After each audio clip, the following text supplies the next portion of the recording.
So you went from playing parties and around people's houses and local square dances, and you got interested in going out and being a professional. I believe you mentioned something about a tab show. What did that consist of? Well, tab shows were the dying days, I call it, dying days of vaudeville.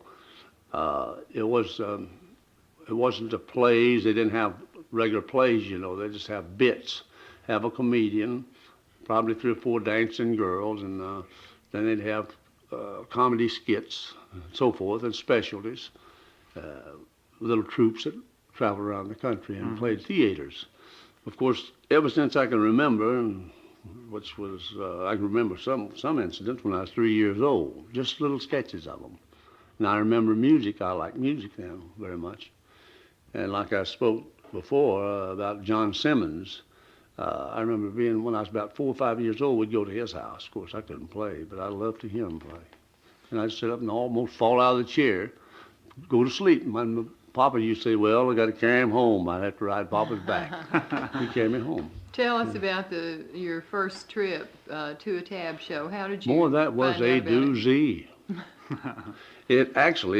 It wasn't a tab show. It was a medicine show, Mary, but they did, in medicine shows in those days, they had different skits that run anywhere, some of them 10 minutes, some 15, high as 30 minutes. Like, I remember some of them was Old Jawbones was a skit, and so was Over the River Charlie was another one, a very funny thing. And King and Queen Bee, that's where you go about it, goes out and gathers the honey, and the other guy's the victim. He comes back and says, give me the honey, and we drowned him with water. And it's all like that, stuff of that sort. And we made medicine on weekends. We didn't have no time off. You actually made medicine Sure for we the medicine did. show? The medicine man. Yeah. And Well, who was the without head of it- this medicine show? Well, Jimmy Brown, as I said before, we watched the billboard. They call that the Showman's Bible, you know. And we'd get a billboard every time chance we got to go to Chattanooga, and then we'd look through it to see if anybody was advertising for performers. Well, so one time this guy, it was Anderson, Indiana, and it might as well have been the Aleutian Islands, as far as I was concerned. It was a long ways from home. We didn't have no money, you know.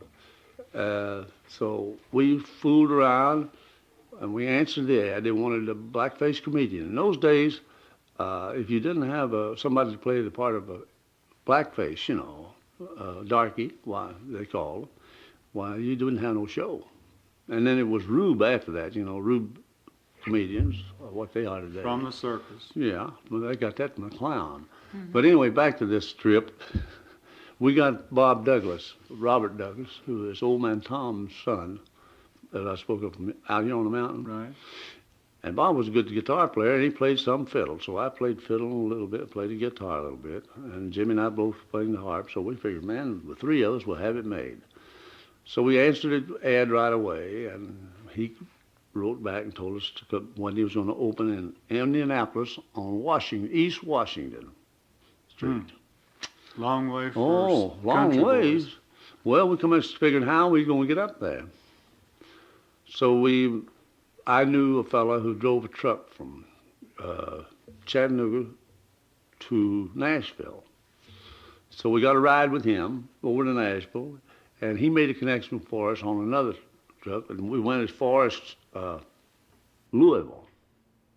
Well, from there we couldn't get no truck ride. So we go over to Pennsylvania yards, that's railroad yards across the river, Ohio River there on Jefferson Street. And we had 35 cents among us, three of us. And I had a fiddle that was in an old wooden fiddle case. It sounded like a skeleton in a closet. When you'd run, it just bounced around, bunk, bunk, bunk, bunk, you know. And 50 sewing thread was in there for my bow hair. That's what I had. Did you ever see one, Tom? I've never You can just pull, heard you of can it. pull the strings off of a fiddle with it. But that's right. That was what I had for bow hair. So we had the guitar and we had the fiddle. Well, one of us had a suitcase, and getting a ride on the highway. He told us in Louisville to go over on over in the yards and catch a Pennsylvania line and catch out to Indianapolis. And that in those days, hobos they give $100 for anybody that could that a hobo would ride a train from Louisville to Indianapolis. Well, to make a long story short, we spent that 35 cents. I went up there and finally found the stores. We started across the Louisville Bridge over to Indiana, you know. And I bought some bologna and crackers, nothing to drink. And I never come as near as choking to death in my life as I did in the middle of that bridge and was eating that bologna and them dry crackers. But we get on over to the yards and we tried to catch out all night. No, nothing doing. So finally, we did get on a train to go to Indianapolis. Man, we thought we had it made. We stayed on all the way to Columbus, Indiana. And here come the railroad dick. That's what they call him, you know, with that light, flashlight. We do his hunting us. There's a bunch of us in a boxcar. So when he came in, he told us to get off. And he said, I'm going to tell you what, I ain't going to arrest you, boys, but he said, you go over to the city hall, tell them I sent you, and let you wash up, clean up, and get out on the highway. You can catch a ride. Now, buddy, I'll tell you right now, we walked it seemed to me we almost walked to Indianapolis. We did. I never was as tired in my life and hungry, and we was going to go up and ask for something to eat. And every time we get up the door, we'd lose our nerve and walk off or something. And we didn't do it. But that's how we got up there. And we finally got out to where White Owl was set up. My first glimpse of what they called a house car or a trailer home. But this was a house car. He built him a living quarters on a Dodge chassis. A car, an old truck, an old car, imagine. So that was the forerunner of the trailer or a motorhome either, That's for that right, matter. yeah. Oh, I can tell you really good about a T model that had one on it. But that was really, and the dude is there, if you don't mind, I'll tell right quick. Found out we had to do these skits, like Over the River Charlie, Old Jawbones, 3 o'clock train, The Magazine Salesman, Maggie and Jigs. They're all little skits.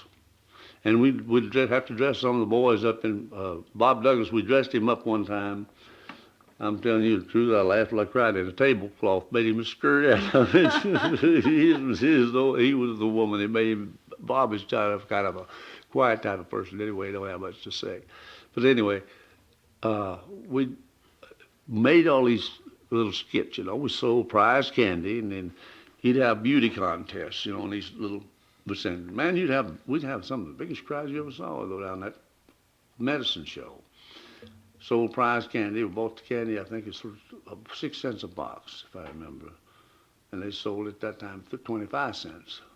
And of course, they all had prizes. And the medicine was called Laxatone. I never forget that. Was it a big seller? Oh, Lord, yeah. It was a mighty big seller. He'd cure everything from foot and mouth disease to pellagra. I'll tell you right now. He'd half sold your shoes. But anyway, and then he made a pain bomb. He made it out of white gasoline. That's right. And mustard, plain concentrated mustard, which you know how hot that is, powdered mustard. Ooh. And of course the gasoline would penetrate. You bet. You didn't know where the pain was, actually, where it was coming from, but you had one. You know you had one. Yeah, it did. That was the pain bomb, and a soap he sold.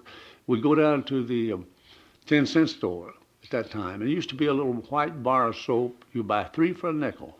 I remember it well, and it had a carbolic acid smell to it a little bit. And real white. And when the first cellophane I ever saw in my life, that's what we wrapped that soap in. It would be white, clear, red, and blue. And put 3 bars together. And he'd sell them for $0.25. It was a special, made from pure coconut oil.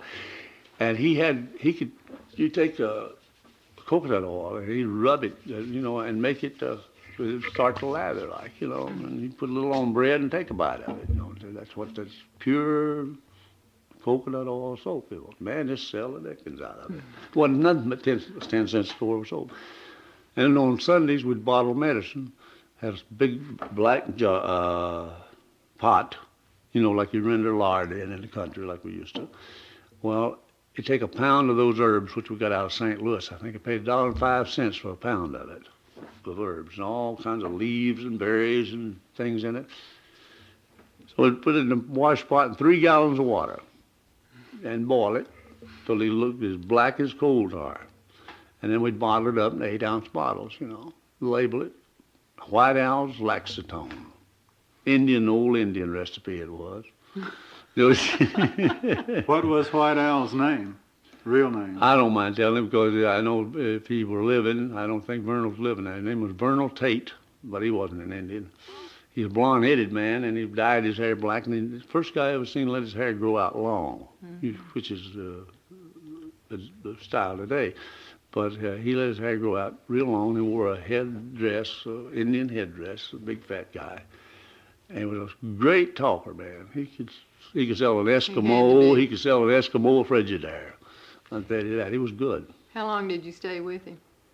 Well, the first 3 weeks we got paid $10 a week and what we could eat. And boy, we all eat in that little house car. And they'd holler, "Come and get it," and he'd shake just like somebody ringing a bell. Everyone hit it at once, you know. And generally it's goulash or something, but it was good Filling. food, yeah. And we had little bitty pup tents to sleep in. And one night I remember a storm blew us one down, and we just got soaking wet, our clothes and everything else. You really wanted to be in show business. Oh, didn't you? yeah. Well, we stayed with him about 2 months. And finally, Stevie, the magician, and Jimmy, Bob, myself, we just said, well, he ain't paid us. We'll just start one of our own. Smart, we thought. We took off, and Stevie, he went off hitchhiking to book the dates. Now, the way he did that, he had he's a good talker. He'd go into a little town where the merchants were, so he'd get them to advance $1 in advance. And we put on a show free the first night. See, this was Depression days, or beginning of them. And we get a crowd, we get people in town. And then we'd get to play 2 nights and charge 10 and 20 cents. But it'd always give you a little money to eat on. He'd come back 15, 20 bucks more. We was in the money. There wasn't no more. So that was that on that deal. And finally, to make a long story short, we run out of clothes and food too, and we finally made it back home.